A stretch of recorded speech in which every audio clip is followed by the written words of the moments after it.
Muy bien, aquí estamos viendo imágenes del Hotel Barceló, donde hay una concentración de personas lideradas de alguna manera por miembros de la Embajada Norteamericana para darle seguimiento al proceso electoral de Estados Unidos. Ustedes saben que actualmente estamos, o están, en el conteo de votos y hay estados que han prácticamente cerrado o dado la victoria a uno de los candidatos producto de la ventaja que llevan, y otros que están disputándose de manera dura. Les voy a leer actualmente por CNN.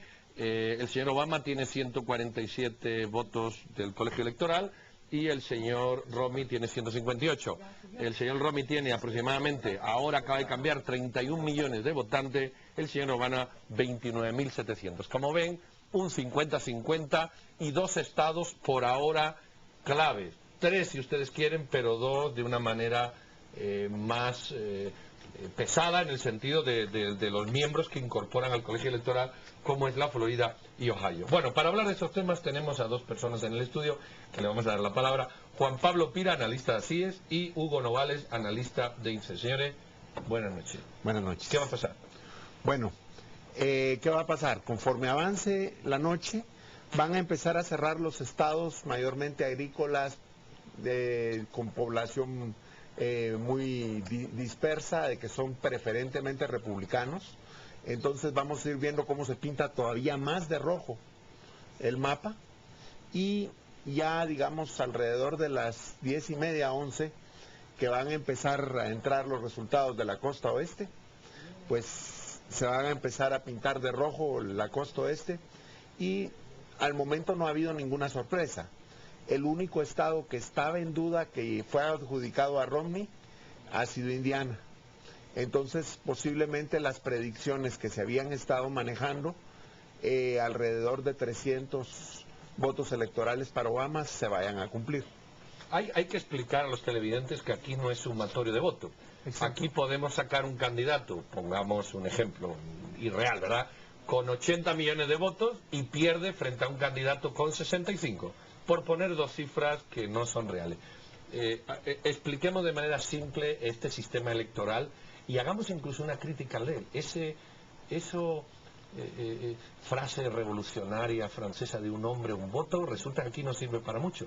Bueno, Sí. en el caso, sí, creo que lo más fácil es hacer la comparación con Guatemala. En el caso de Guatemala sabemos que cada voto de cada persona cuenta para elegir al presidente.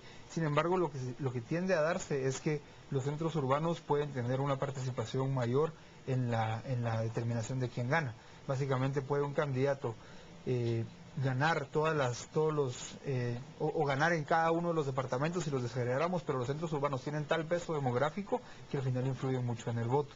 En el caso de Estados Unidos, para prevenir esta situación, y dado que es un estado federal, o sea, dado que tienen, digamos, que no es un gobierno unitario como en el caso de Guatemala, lo que se hace es que a cada estado le corresponde una cantidad de colegios electorales o de votos electorales equivalentes o proporcionales a la cantidad de su población. Por lo tanto, lo que termina pasando es que puede darse una situación en la que un candidato no gane con el voto popular, pero sí obtenga suficientes votos electorales o suficientes votos de colegio electoral para efectivamente quedar con la presidencia. Y aquí empezamos a hablar un poquito de cuál es esta dinámica. Yo creo que la pregunta obligada del guatemalteco es, bueno, ¿y qué pasa ahora? ¿Qué pasa si queda Barack Obama? ¿Las cosas seguirán igual?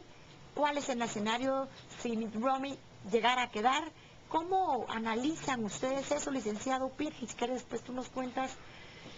Bueno, cabal, esta pregunta yo creo que es la que aparece en todos los servicios de noticias de todos los países, y dicen, ¿y para España le conviene más Barack Obama o le conviene más Mitt Romney? Y después cambia uno de canal y para Francia conviene más Barack Obama o Mitt Romney.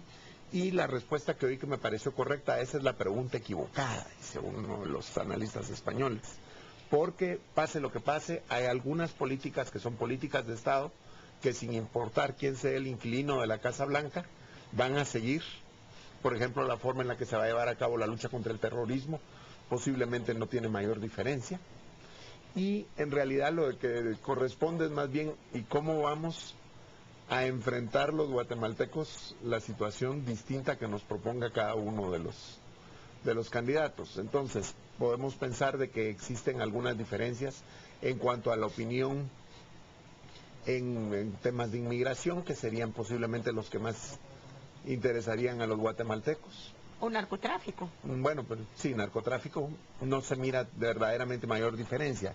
De los temas que se han hablado propiamente de narcóticos en los Estados Unidos, está el de la marihuana como droga medicinal, y en este caso sí Obama se mostró más a favor que Romney, pero en general, digamos, fuera de eso no vemos un cambio fuerte para los guatemaltecos. Se habla del peso hispano, del voto hispano, y estamos viendo ahora, le estamos dando seguimiento, por ejemplo, todavía no sabemos el californiano, que es clave, pero sí estamos viendo el de la Florida, y la Florida prácticamente está 50%, aunque sabemos que hay una concentración cubana mayor que, por ejemplo, la californiana o la tejana, que puede ser mexicana. Este voto hispano cada vez está teniendo un peso específico mayor. Vamos a tener, lo mismo que ahora hay un presidente negro, vamos a tener un presidente hispano posiblemente en 10 años, en 12, en un tiempo corto. Yo creo que en ese sentido habría que analizar varias cuestiones. Primero, los afroamericanos llevan ya mucho más tiempo de participar de manera mucho más activa en la vida política de Estados Unidos que los hijos de inmigrantes latinoamericanos. O sea, esto todavía es un proceso que posiblemente falte mucho más para que se dé. Sin embargo, al final la pregunta es cómo empieza esto a configurar la manera en que se hace política pública en Estados Unidos. Por ejemplo, el tema migratorio siempre ha sido relevante, pero en estas elecciones cobró mucha mayor relevancia que en las anteriores, precisamente porque se empieza a ver el crecimiento del voto hispano. Particularmente, por ejemplo, entre los demócratas, si recordamos la convención demócrata que inaugura prácticamente la participación de ese partido en esta elección, el keynote speech el discurso inaugural o el discurso de apertura lo dio precisamente un alcalde hispano. Y esto es, digamos, empezamos ya a ver a nivel como subjetivo, por así decirlo, una participación mayor. Sin embargo, a mí me parece que todavía es un proceso que tomará mucho tiempo más en darse. Si Obama triunfa, que también hay quien opina que lo tiene fácil, aunque aquí estamos viendo que aparentemente no es tan fácil, este segundo mandato presidencial, Juan Pablo, ¿qué podemos esperar distinto? Han existido, por ejemplo, se hablaba incluso de una entrada al debate sobre legalización de algunas drogas, cosa que en el primer mandato no era políticamente correcto. ¿Qué puede hacer un presidente en un segundo mandato que no hace en el primero? Bueno, podríamos pensar que la posibilidad de reelección del presidente de los Estados Unidos podría uno llevarlo a pensar que en realidad se trata de un periodo de 8 años con un referéndum revocatorio en la mitad del periodo. Y lo que ocurre es que normalmente no ha ocurrido que se ha revocado el mandato. Entonces, yo creo que el segundo periodo da más posibilidades de acciones un poco más atrevidas. Ya no hay un riesgo, digamos, de perder la elección a la siguiente. Creo, perdón, que tenemos al embajador. ¿Está el embajador de Estados Unidos al teléfono? A ver, vamos a oír la impresión del representante de los Estados Unidos en Guatemala. ¿Me oye? ¿Qué tal, Juan Carlos? Embajador, buenas noches, muy amable. Nos gustaría preguntarle al embajador algo simple y complejo a la vez. ¿Qué evaluación hace él de este proceso electoral norteamericano? Gracias, Pedro, así es. Estamos transmitiendo totalmente en vivo desde esta reunión que hace el Instituto Guatemalteco Americano IGA y la Embajada de los Estados Unidos acreditada en nuestro país. Y por supuesto está con nosotros el señor embajador Arnold Chacón. Mi compañero Pedro Trujillo le preguntaba, señor embajador, ¿qué evaluación hacía usted del proceso eleccionario en los Estados Unidos esta noche? Bienvenido. Bueno, muchas gracias, Juan Carlos, es un placer estar aquí con usted. Para mí estas elecciones son motivo de celebración, de orgullo. Me complace ver el interés que hay en Guatemala para lo que está pasando en mi país en este sentido. Y es importante, sabemos, ¿no? Lo que pasa esta noche afecta a lo que está pasando en Guatemala y viceversa. Entonces, para mí es otra oportunidad de entender mejor la democracia y fortalecer el sistema democrático. Señor embajador,